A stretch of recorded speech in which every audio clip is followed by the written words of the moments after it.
Buenas, hoy hacemos nuestro último podcast del año, que siempre es el podcast dedicado a la Navidad.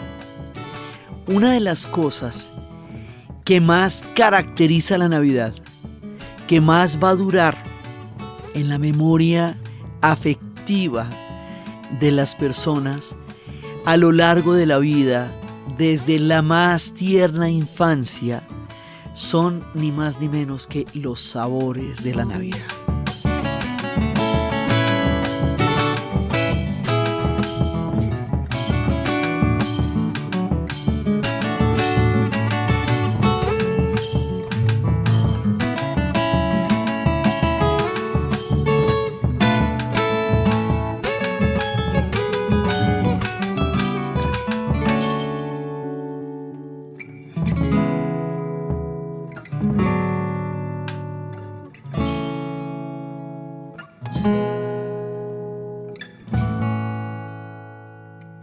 Hoy vamos a dedicar este programa a los sabores de la Navidad y a la celebración de la Navidad a través de las comidas, porque eso es lo que une a la gente, eso es lo que permite que se mantengan las herencias de una generación a otra, que se transmitan las herencias de la abuela, las recetas de la abuela, que todo el mundo recuerde cómo era que se preparaba eso en la Navidad. Mucha gente ya no está para esta Navidad, pero sus recetas perviven y sus sabores perviven y sus sabores se recuerdan con toda la felicidad y la alegría de haberlos compartido durante años, durante infancias, durante tiempos.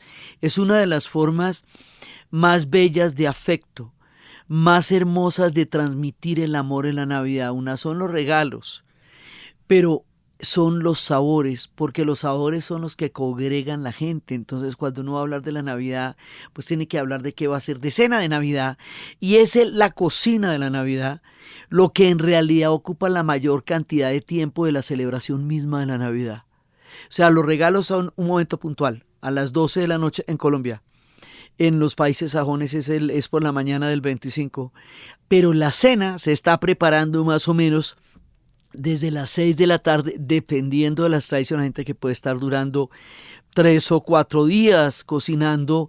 Mi suegra hacía 40 tamales, entonces se pasaba todo diciembre pues, cocinando los tamales para tenerlos listos el día de la Navidad en una olla gigantesca.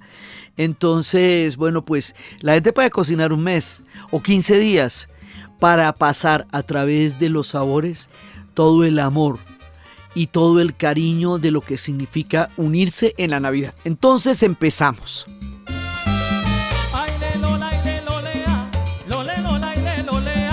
Cuando llegue Nochebuena,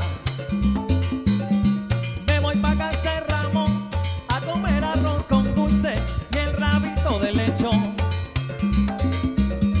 y pasteles bien picantes como los cocina Flor, mucho turrón Alicante y un buen palito de ron. Ahí nada más. Desde tiempos inmemoriales existe la tradición de los banquetes, porque la Navidad es un banquete y el Año Nuevo también, pero nuestro programa es de la Navidad.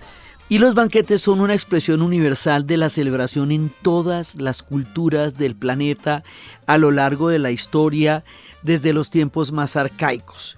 Los festines de la Navidad simbolizan la abundancia, la unión, el agradecimiento, que es una cosa muy importante. En Navidad se agradece el año, se agradece el amor, se agradece el afecto, se agradece el haber llegado vivos a la Navidad, el haber llegado contentos a la Navidad.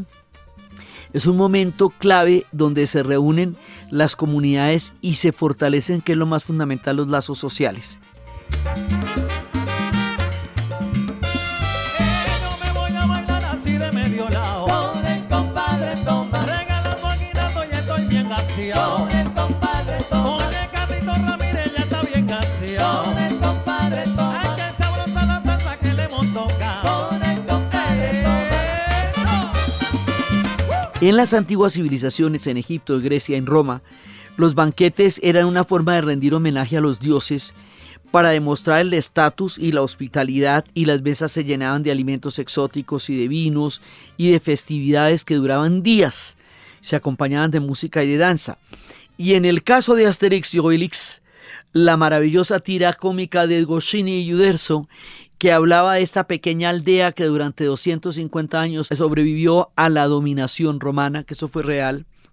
Siempre, todas las aventuras de Asterix y Obelix terminaban en un gran banquete alrededor del fuego donde estaban asando el jabalí y tenían amarrado al bardo para que no cantara porque la voz de él les parecía feroz, espantosa a todos los comensales, y esa era la celebración de que la gran aventura había terminado de una manera exitosa con el gran banquete, que es siempre el último dibujo de todas las tiras cómicas que escribieron juntos Goscinny y Uderzo.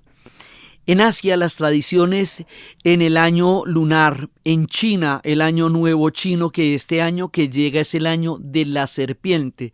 Se va el año del dragón estremecedorel, de dicho sea, y llega el año de la serpiente, pero esto no pasa ahorita en diciembre, pasa en enero porque eso es un calendario lunar que tiene otro conteo. Están también las festividades de la cosecha en la India, que incluyen comidas abundantes y cada platillo tiene un significado simbólico. En América, los indígenas celebraban las cosechas con rituales y banquetes que marcaban el ciclo de la vida y de la gratitud hacia la naturaleza. Todavía lo hacen. Desde los tiempos más antiguos nosotros expresamos, y eso es una idea bellísima, expresamos los agradecimientos a través de sabores que siempre se comparten a través de los platos. Hay libros maravillosos como el libro de Laura Esquivel, Como agua para el chocolate, del cual hay una película hecha en 1992, bellísima, y una serie ahorita que se está pasando, y cada capítulo de la serie tiene el nombre de una receta. Entonces es un tiempo en que se está hablando de las comidas. En Colombia, como tenemos esa riqueza cultural tan tremenda y tenemos este mestizaje tan rico y tan maravilloso de las raíces indígenas, españolas y africanas, pues cada una de las diferentes gastronomías va a llegar a los platos de Navidad. Antes de la llegada de los españoles, los pueblos originarios celebraban banquetes y rituales muy importantes. Las comunidades muiscas, taironas, quimbayas, entre otras, rendían homenaje a la naturaleza, a la fertilidad, a los ciclos de la cosecha, a las grandes fiestas y comidas basadas, adivine en qué, véase Historia de los Alimentos, en todo lo que se vaya a hablar de América, el gran y maravilloso señor maíz.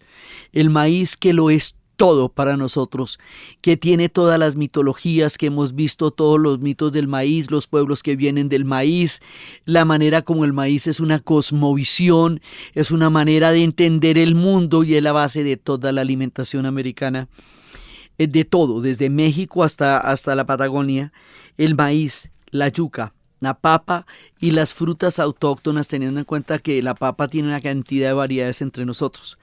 De la influencia española, con la llegada de los españoles, de los colonizadores, van a llegar el trigo, muy importante, no lo teníamos acá, la caña de azúcar. Fíjese que la caña de azúcar, que nosotros la tenemos tan interiorizada, que es tan caribe, que está tan cantada en la salsa con el melado de caña de Celia Cruz y todo esto, viene en realidad de la India, viene de Oriente, pero con la riqueza de suelos, con la permanencia del sol todo el año, con el hecho de que aquí en muchos de nuestros países no hay estaciones porque estamos en el centro de la tierra, la caña de azúcar se produce todo el año.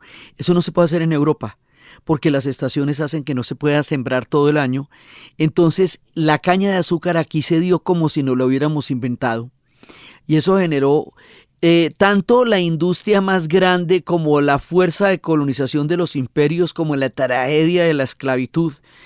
Todo eso está ligado al azúcar, y el azúcar se va a volver un derrotero, digámoslo aquí en las comidas navideñas, porque no es que todos los postres tienen azúcar. También traen las carnes de cerdo, lo que hace que haya perniles en las mesas actualmente. También traen las técnicas de cocción europea, las fiestas religiosas cristianas, por ellos trajeron el cristianismo, que va a acompañar cierto tipo de alimentos. Y por otro lado, los africanos van a traer las especias, van a tener las formas de moquear y preparar y ahumar los pescados, las sopas, los guisos, el aceite de dendé, el uso del plátano que ellos llaman aloco y que lo usan, platanito frito en tajadas, usan en Burkina Faso, usan en Mali, usan en Guinea-Conakry, la leche de coco y otros ingredientes. Y en la región Caribe y en la región Pacífica esto va en todas las posibilidades, porque casi todo se hace sobre el arroz en cocao de la comida del Pacífico, que vamos a hablar más adelante. Todo eso viene de la magnificencia del coco. 100 años pasados, tuvimos problemas, quizás este año tengamos más. 100 años pasados, tuvimos problemas, quizás este año tengamos más. Pero no se apuren que la Navidad a la vuelta de la esquina está. Pero no se apuren que la Navidad a la vuelta de la esquina está. Vamos pa' aquí, vamos pa' allá. ¡Todo Puerto Rico! ¡Hey! A comer pastel, a comer lechón, arroz con gandules y a beber ron. Que venga morcilla, venga de todo. Y que se chaven todo, olvidemos todo. Y a gozarlo todo. ¿De dónde viene todo esto? Pues muchos de estos antecedentes vienen de Roma, porque a través de Roma va a llegar, por vía de la cristianización, a forjar una matriz muy grande en Occidente. Y resulta que en Roma había una fiesta que se llamaban las Saturnales. Esas fiestas eran en honor a Saturno. Saturno, el dios más importante de las cosechas, el que se representa con la hoz. Entonces, para rendir homenaje a Saturno, imagínense cómo serían de importantes las cosechas, que eran lo que garantizaba la comida del imperio, que entre otras cosas gran parte de eso lo traían de Egipto. Entonces Saturno era el protector de la agricultura y de la abundancia. Entre el 17 y el 23 de diciembre, estas festividades marcaban el cierre de la temporada de cosecha y ofrecían el tiempo del descanso, la parranda, la alegría, antes del inicio del invierno.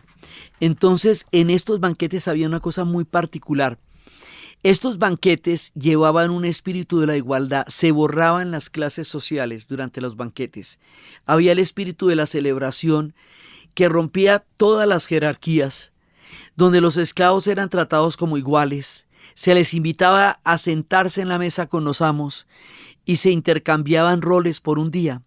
Los banquetes eran públicos, eran privados y eran el centro de la festividad, y las mesas se llenaban de manjares y de comida y eran compartidas con una generosidad que era el símbolo de la abundancia y de la prosperidad. Pero además de esto se daban regalos.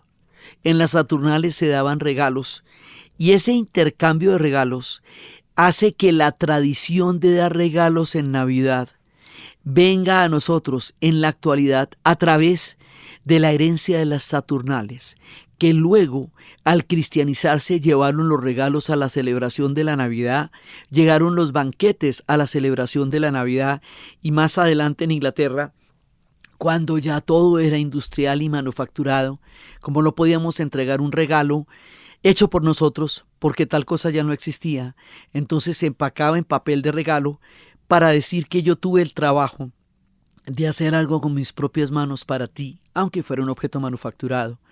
Entonces los regalos, que están tan ligados al banquete y a la celebración, también vienen de las Saturnales, como el banquete mismo, que se va asimilando en las tradiciones cristianas a medida que el cristianismo se impone sobre Roma y de Roma a Occidente.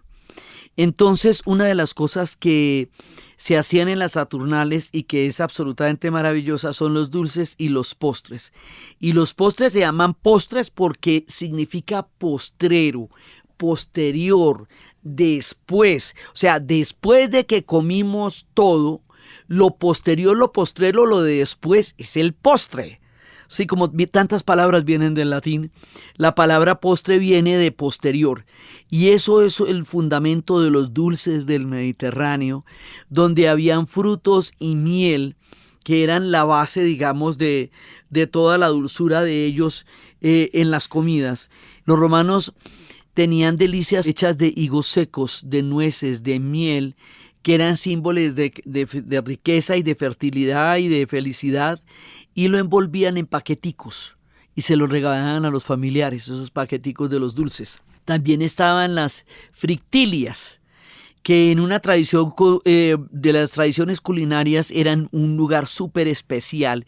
Eran unas frutitas elaboradas con harina y miel, como similares a los rosquitas o a los buñuelos, no exactamente, ya les voy a explicar por qué. Se preparaban en grandes cantidades y se repartían entre los participantes de las Saturnales.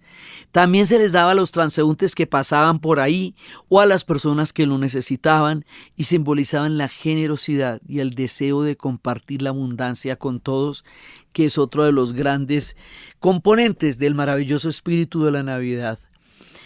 Las Saturnales dejaron una huella en la cultura muy grande, y como les digo, esto llegó a atravesar todo el cristianismo y a través del cristianismo las tradiciones de Occidente. Entonces, de esa manera, las frutillas, las comidas, los banquetes, los regalos, todo eso viene por cuenta de los romanos, que eran buena vida. Ese imperio tenía esa característica, que se la sodaban. Ellos eran bien buena vida.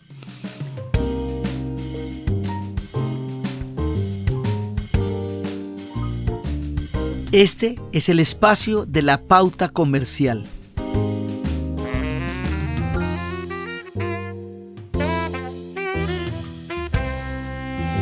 Hoy en día, cuando llega la Navidad y los regalos cumplen un papel tan importante, que originalmente eran parte de la tradición de las fiestas saturnales romanas en honor a Saturno, en donde desaparecían las barreras de clase y todo el mundo se daba regalos, por un día todos eran iguales. Después, esta tradición de los regalos con la cristianización terminó formando parte de la tradición de la Navidad. Hoy por hoy, los regalos están inscritos también en patrones de consumo grandes en esta época. Cada uno de esos patrones de consumo cambian según los tiempos y las generaciones. Antes se gastaba mucho en los hijos, se gastaba mucho en la casa, ahora se gasta en los conciertos, se gasta en las mascotas, se gasta en la belleza. ¿Qué hay detrás de esto? ¿Por qué cambian? ¿Cuál es la cultura que hace que antes se consumiera de una manera y hoy se consuma de otra? Si usted quiere saber eso, lo invitamos a que escuche el podcast de Nu, ¿Por qué gastamos?, que precisamente es un análisis sobre eso. ¿Cuáles son los patrones de consumo que hay detrás de todas las cosas en las cuales gastamos? Además, para entender cómo los nuevos consumidores, al tiempo que son transformados por las industrias, también transforman a las industrias con sus preferencias y sus decisiones. Cada episodio nos cuenta el detrás de cámaras de nuestras preferencias, la relación con la industria, y de paso también nos da consejos sobre cómo gastar o invertir de forma inteligente. El enlace lo encontramos en la descripción. Gracias a Nu por apoyarnos en la producción de este episodio de Navidad que traemos a ustedes. Continuamos con el relato.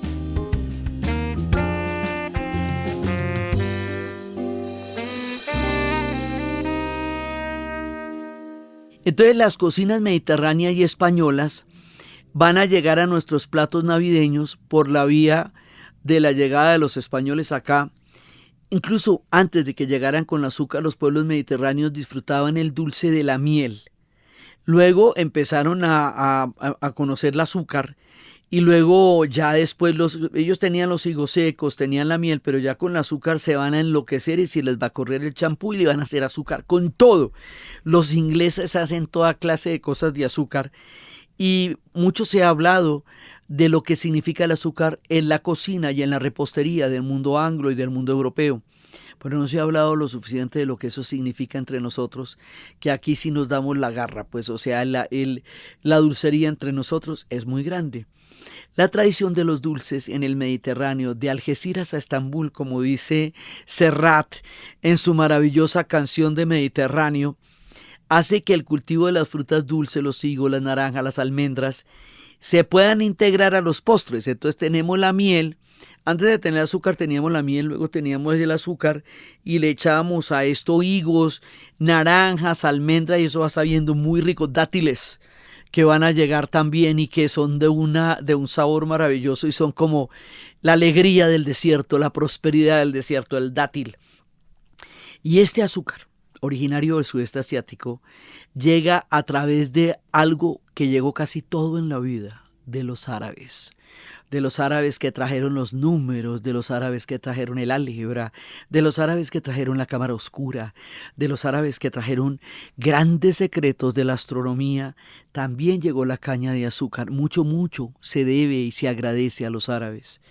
Y también en la Edad Media los musulmanes en su expansión llevaron la caña de azúcar al norte del África, a Sicilia, al sur de España, al Andalus y a otras áreas mediterráneas. Y como aquí llegó tanta gente de Andalucía, entonces traían la caña de azúcar que habían conocido a través de los árabes, pero ellos no solamente trajeron la caña de azúcar, trajeron las técnicas de cultivo y procesionamiento que pudieran organizar una de las culturas más importantes, que son los trapiches. Y el azúcar empezó a facilitarse por las técnicas de cómo se podía procesar a través de la caña y del trapiche, a formar parte de la dieta.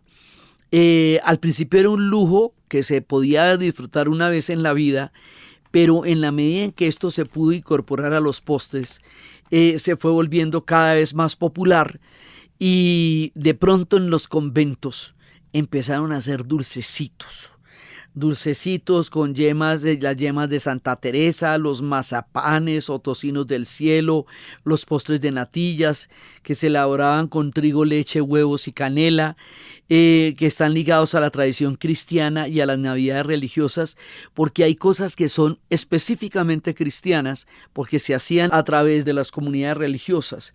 En el sur de España, como se cruzan tantos caminos ahí, entonces muchas gastronomías se van a encontrar y cuando ellos lleguen van a denominar estas frutillas frutos de sartén. Esos frutos de sartén son masa frita que puede tener dulce o sal y eso es de una versatilidad absolutamente increíble. Ellos lo llaman churros, lo hacían con trigo en España, pero cuando lleguen a Colombia y cuando lleguen a América, ¿cómo les parece que estos churros y otra cosa que ellos llamaban allá buñuelos? Lo que ellos llaman buñuelos eran rellenos de salados, eran dulces y eran hechos de trigo. Pero cuando llegan acá, los buñuelos se van a volver esa cosa tan maravillosa que es hecha de maíz y de almidón de yuca y que es calientica y que se come en Navidad y que es el símbolo de la Navidad. Usted le dicen buñuelos y se pone navideño. Llegó también el asado castellano que se preparaba en hornos de tierra que tenían los árabes y los romanos y que conecta la tradición culinaria con las fiestas de España, con los platos del lechazo, del cochinillo y las celebraciones del San Martín. Por eso dice que a todo su cochinillo le llega su San Martín. El cochinillo se va a meter aquí también. Y luego nos vamos a encontrar con las gastronomías de los pueblos indígenas. Y ahí, pues en los platos navideños van a aportar el maíz. Y el maíz es con lo que se hace todo. Y la yuca y la mandioca. Y el maíz, como es sagrado, como es tan importante y tan cósmico en las culturas prehispánicas, con eso se hacen las tortillas, se hacen los tamales, se hacen los atoles y tiene un significado profundo y cultural. El tamal como tal tiene un montón de variedades porque en los Andes lo llaman las humitas y se preparan con maíz fresco, molido, queso, cebolla y especias cocinadas en hojas de maíz y son muy populares en Ecuador, en Perú, en Bolivia y en Argentina. Lo que sustenta la vida es el alimento sagrado. En sus mazorcas guardamos la memoria del pasado. Entre los surcos del tiempo estas semillas nacieron, planta de noches largas, entre los soles crecieron. En hileras van sembrando los hombres de sombrero y tenga su melodía el pajarito maicero, el pajarito maicero, el pajarito maicero. Los tamales en Colombia tienen características. Si son tolimenses tienen arroz, si son santanderianos tienen masa. Y en esa masa en Colombia tienen particularmente tocino, tienen pollo y pueden tener un pedazo de carne, sí pueden tener las 3 carnes, pero mínimamente deben tener tocino y pollo con esta masa de maíz. Eso es dispendiosísimo, duran mucho tiempo haciendo los tamales y los envuelven en las hojas y los amarran, y eso también es un trabajo grande, la envoltura, la amarrada, la pita, la hoja, eso se calienta más o menos 10 minutos al fuego para servirlos, no más, para que queden calienticos, pero la masa dura horas cocinándose.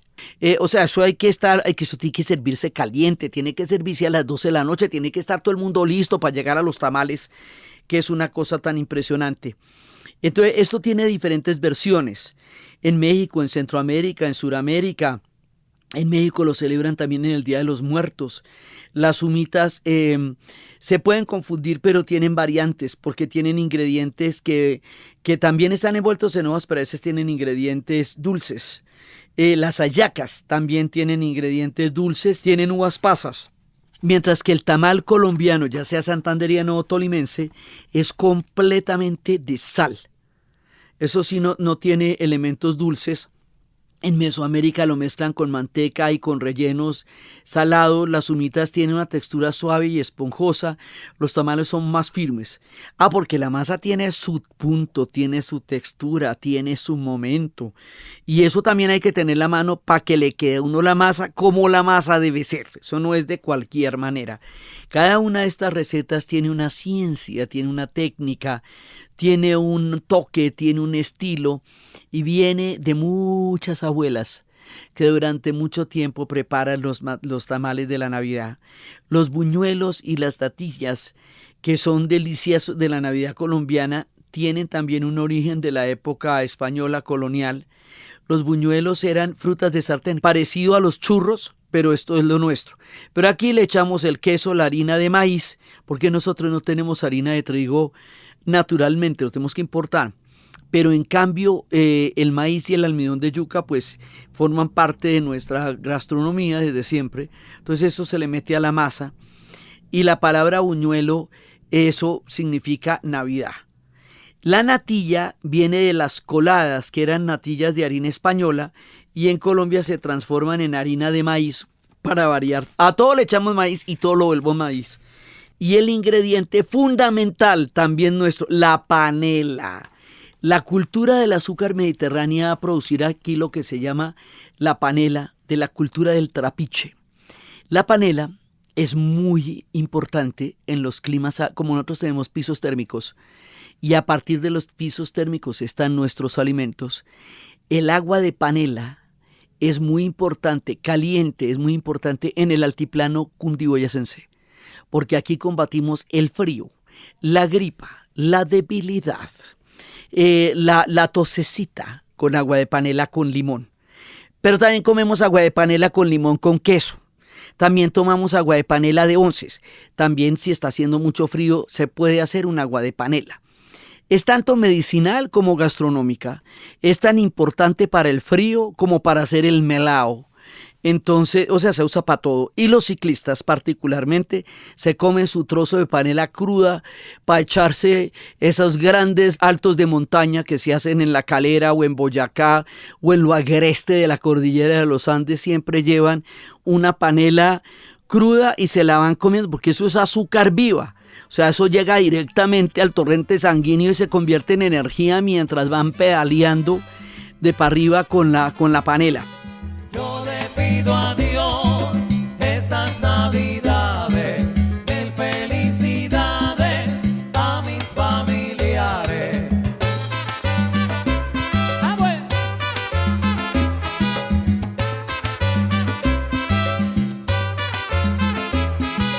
Y le ruego a Dios por la humanidad, gloria en las alturas y en la tierra paz. Otro de los grandes tradiciones navideñas es la lechona. Y la lechona es un plato particularmente popular en la región del Tolima y es seleccionada como como uno de los platos más exquisitos del mundo. La lechona la compartimos con mucha gente porque también los puertorriqueños comen su lechón, los cubanos comen el cochinillo y tienen toda una técnica para hacer el cochinillo. O sea, la compartimos con el Caribe, con mucha gente del Caribe. Y eso tiene... Aquí ya en nuestra versión tiene arvejas, especias y se prepara con un relleno. El cerdo se le va rellenando de cebolla, de condimentos, luego se va metiendo en el horno lentamente. Y en todo esto, digamos, en Colombia la lechona es el plato festivo porque antiguamente eso no era fácil, ni era, digamos, era un plato muy costoso. Entonces era un plato para las celebraciones.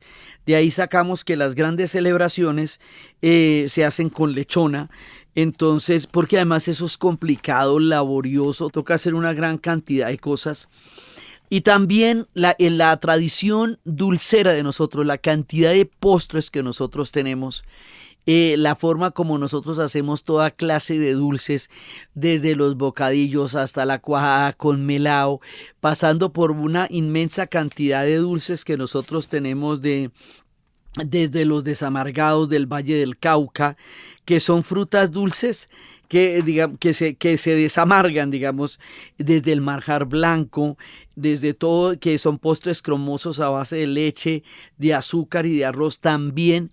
Eso no lo va a mostrar Gabriel García Márquez en 100 años de soledad con los animalitos de dulce, los animalitos de caramelo que hacía Úrsula Iguarán para sostener a la familia mientras José Arcadio se volvía loco tratando de dilucidar el universo y descubriendo la redondez de la tierra, o los otros se iban para las guerras y todos dejaban abandonada esa casea, solamente la podía sostener con los animalitos de caramelo, también a través de los cuales se va en algún momento a reproducir la peste del insomnio.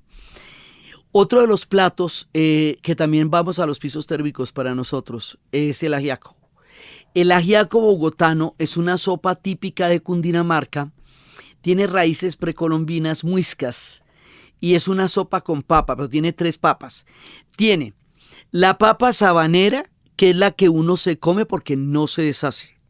Tiene la papa pastusa o tocarreña, que es la papa que se deshace. La papa que se deshace le da la consistencia y la papa criolla es la que le da el sabor. Estos 3 tipos de papas son esenciales y todo lo tenemos nosotros en gran medida en Colombia y bueno, y en el Perú pues sí tienen todas las formas de papa imaginables. Pero nosotros con estas 3 hacemos ajiaco, le echamos cebolla, le echamos maíz y le echamos guascas. Y después después de la tradición española también le echamos alcaparras y le echamos crema de leche. Y por supuesto de los ingredientes de los españoles le echamos pollo. Entonces esto tiene pollo, tiene alcaparras, tiene guascas, 3 tipos de papa que le van a dar la consistencia y esto es uno de los principales platos y en realidad esto se está preparando acá desde 1610 y ha evolucionado a lo largo de los siglos hasta ser uno de los platos más importantes de la identidad en Colombia. El nombre original era una sopa con ají. Nuestro ajiaco ya no tiene ají, pero así se llamaba originalmente. Entonces, pero hoy por hoy esto es una de las de los platos más importantes, como les digo, el frío. Mire, cuando hacen esos fríos tan terribles, usted toma un ajiaquito y el ajiaco lo deja listo porque le nivela la temperatura. También sirve para el guayabo porque le da las sales que ha perdido durante la deshidratación de la borrachera. O sea, el ajiaco lo recupera usted de todo. Digamos, si también lo mismo, si está como desalentado, se come el ajiaco y queda poderoso. Del Pacífico vienen las navidades del Chocó y el pescado por toda la costa del Pacífico, pues es el principal protagonista. Y la abundancia de pescado fresco deleita todas las fiestas. Ellos tienen miles de preparaciones, desde el enyucao, desde el encocao, desde la olla favorita, desde el sazonado con la variedad de especies. En el Brasil lo hacen con aceite de dendé, como tanto lo refiere Doña Flor y sus 2 maridos en las recetas del libro de Jorge Amado. En el Pacífico es una olla donde se le añade plátano o guineo. También hay muchas variedades de plátanos acá, porque hay un plátano dulce, que es el que se hace en tajadas, que es el que les digo que uno lo ve tanto en África, que se llama locó, pero también hay un plátano guineo, y el plátano guineo es de otra textura y es de otro sabor. Y todos los ingredientes se cubren en hojas de plátano y se dejan cocinar durante 15 o 20 minutos. Las hojas de plátano envuelven todas nuestras comidas. Es una de las características que le da toda la identidad y el sabor a las cosas. Los nariñenses preparan el tradicional pusandao, que tiene elementos típicos de la cocina del Pacífico, pero también tiene ingredientes de la Sierra de Nariño. Es carne serrana, pollo, plátano y yuca. En el Valle del Cauca, en la Navidad, vienen los sabores tradicionales. El Valle del Cauca es la zona en Colombia donde están los grandes cañaduzales. Allá es donde están los cultivos de caña. Y entonces, pues allá se hace el manjar blanco. Porque no es que allá está la caña, y la caña es de donde vamos a sacarle el arequipe, y al arequipe le echamos arroz blanco, y al echarle arroz blanco eso es manjar blanco. Y también vamos a hacer los desamargados, que son a partir de cáscaras de naranja agria, caramelizadas, y eso es el desamargado. Y al manjar blanco le echamos leche, azúcar y arroz, allá en el manjar blanco. Aquí existe otra tradición, y es la paila de cobre, el gajo de cebolla larga, la leche y el azúcar, y la batida durante más de 10 horas. Ese también es un arequipe tradicional. En los llanos orientales, pues cada uno refleja digamos, la gastronomía que es posible en su región. Entonces, pues está la mamona, que siempre está a la orden del día, que es la ternera a la llanera. Está la carne a la perra, está el masato, que es una bebida fermentada de arroz, trigo o maíz, y que es parte de la gastronomía llanera. Fundamentalmente es una gastronomía basada en la ganadería, porque eso es de lo que más tienen de todo, porque ellos son la despensa de todo el país de Colombia, pero la ganadería es muy importante allá. En el Caribe, en estas épocas se hace el bollo limpio, que es un tamal pequeño hecho a base de maíz, que puede estar relleno de carnes o simplemente una masa. Lo envuelven en hojas de plátano.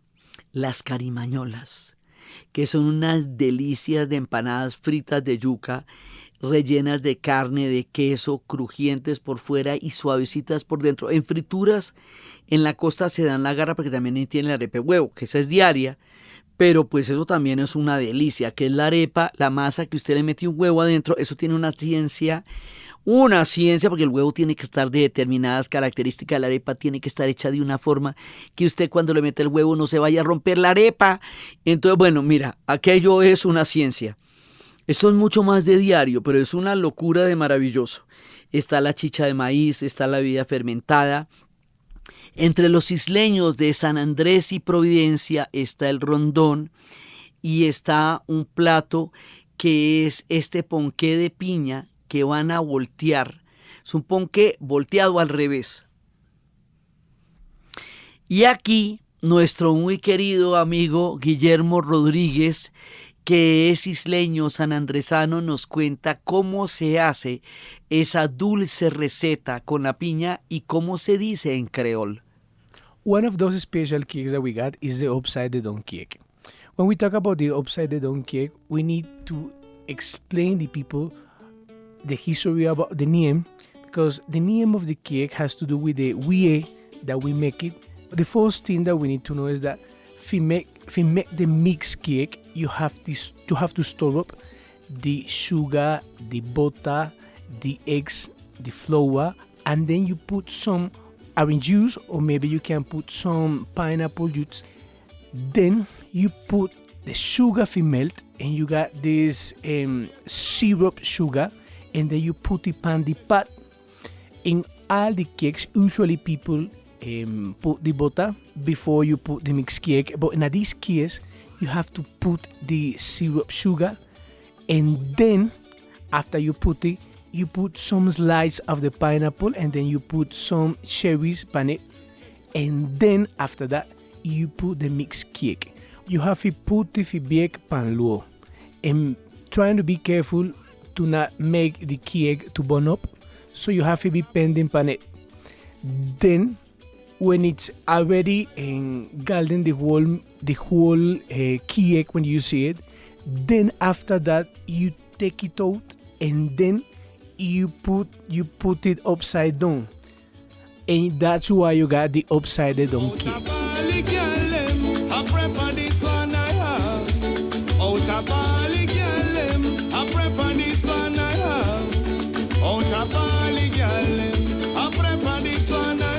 De los platos que nos han llegado, hay uno que se llama el panettone, que es un pan bizcocho italiano que se asocia con la Navidad y tiene miel, frutas, es el más parecido al que tenían los antiguos romanos. Sus orígenes se remontan al siglo XV desde Milán, en Italia, y dicen que un cocinero llamado Toni salvó un banquete de Navidad del duque Ludovico Sforza al improvisar un bizcocho con harina, huevos, pasas, frutas confitadas, y este postre se conoció como el pan de Toni, porque Toni fue el que salvó la velada, y el nombre se evolucionó a panettone. Y eso es un panzote grande, delicioso, que también es símbolo de la Navidad. Y por supuesto, viniendo el panettone de Italia, va a llegar a la migración, por la vía de la gran migración italiana al Brasil, a la Argentina y al Perú. Y en la década de los 50 empezaron a producirlo a gran escala y se expandió por el mundo. Desde esa época en que lograron salvar la prosperidad del banquete gracias a esta mezcla improvisada que era el pan de Toni. El pavo navideño tiene las raíces en América del Norte. El pavo es originario de América del Norte y el plato era el plato principal. Y como tiene todo este simbolismo de la acción de gracias, del encuentro de las comunidades indígenas con los padres peregrinos que llegaron exhaustos y que fueron recibidos con el amor de las comunidades de los pueblos nativos originarios, no sabrían ellos cómo sería la cosa de grave después. Pero esa tradición de ese primer encuentro era la celebración de Acción de Gracias en 1621, cuando se dio un encuentro solidario entre los colonos ingleses y los pueblos nativos originarios. Ese banquete tenía pavo. Y eso deja esto que les digo que es la relación entre el agradecimiento y la comida. El pavo se vuelve el símbolo de Acción de Gracias, que ellos en inglés le dicen Thanksgiving. Y para ellos es una fiesta tan importante o más importante que la Navidad, porque eso sí es infaltable. O sea, incluso las familias más rotas y conflictivas se tienen que ver en Thanksgiving, razón por la cual hay cualquier cantidad de comedias acerca del encuentro en Thanksgiving, porque de una u otra manera es el único vínculo que a veces queda, el encontrarse para compartir el pavo de Navidad. De América del Norte se va a expandir por el mundo, incluyendo Europa y América Latina, por toda la influencia cultural. Entonces, en América Latina los platos navideños, pues es el arrollado de pollo en Argentina, el pan de Pascua en Chile, el roscón de Reyes en el Ecuador, el lechón, al cilantro en el Perú, o los romeritos y el bacalao mexicano. Para los venezolanos, y esto se está vendiendo aquí en Colombia ahora por la gran migración venezolana, porque una de las cosas que trae las migraciones son los sabores. Viajan con sus comidas, viajan con sus historias, viajan con sus fiestas, viajan con sus tradiciones, viajan con sus cantos. Por lo tanto, ahora podemos conseguir el pan de jamón. El pan de jamón es horneado, se rellena con uvas pasas, aceitunas, huevo, jamón evidentemente, y es uno de los panes decembrinos más representativos. Entonces, con esto, hacemos un paneo. Evidentemente hay muchísimos platos que no alcanzamos a contar porque esto es un recorrido histórico y global, latinoamericano y colombiano de los sabores de la Navidad. Hay muchísimas canciones de Navidad que hacen referencia a los sabores, como no se apuren por la Navidad, a la vuelta de la esquina, vamos para aquí, vamos para allá, todo Puerto Rico, a comer pastel y comer lechón, arroz con gandules y a beber ron, que venga morcilla, que venga todo, que se deschavetó el compay, olvidemos todo. Es la fiesta, es la celebración de la Navidad. Es que bella es la Navidad de Richie Rey, a la casa de la Comay. Vamos a hacer una fiesta, tendremos arroz con pollo. Compay, no se la pierda. Y alelí, aleló, cuando llegue Nochebuena, me voy para casa de Ramón a comer arroz con dulce y el rabito de lechón. Y pasteles bien picantes, como los que cocina Flor. Mucho más turrón de Alicante y un palito de ron. Y el aguinaldo de las Villas Caracas voy, que yo le pido al cielo que estas navidades traigan alegría y prosperidades. Navidad y Año Nuevo, que todos pasemos feliz Año Nuevo, comiendo hallaquitas y bebiendo ron. Un feliz año para ti y un feliz año para mí.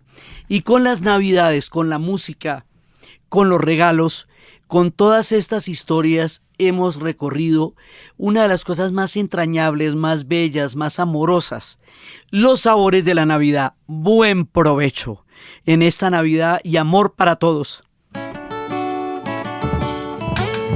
Entonces, desde las saturnales, desde las hallacas, desde la miel, desde el lechón, desde los postres, desde el pavo, desde el maíz, desde el trigo, desde todos los sabores de la Navidad, los tamales, los buñuelos, la natilla, todo lo que nos une, lo que nos congrega, lo que nos trae los sabores y el amor de las abuelas y de los grandes cocineros y cocineras, y lo que nos une para celebrar la alegría del tiempo más bello de la Navidad, en la narración de Ana Uribe. Y para ustedes, feliz día, cualquier día que se sea, y nuevamente, buen provecho.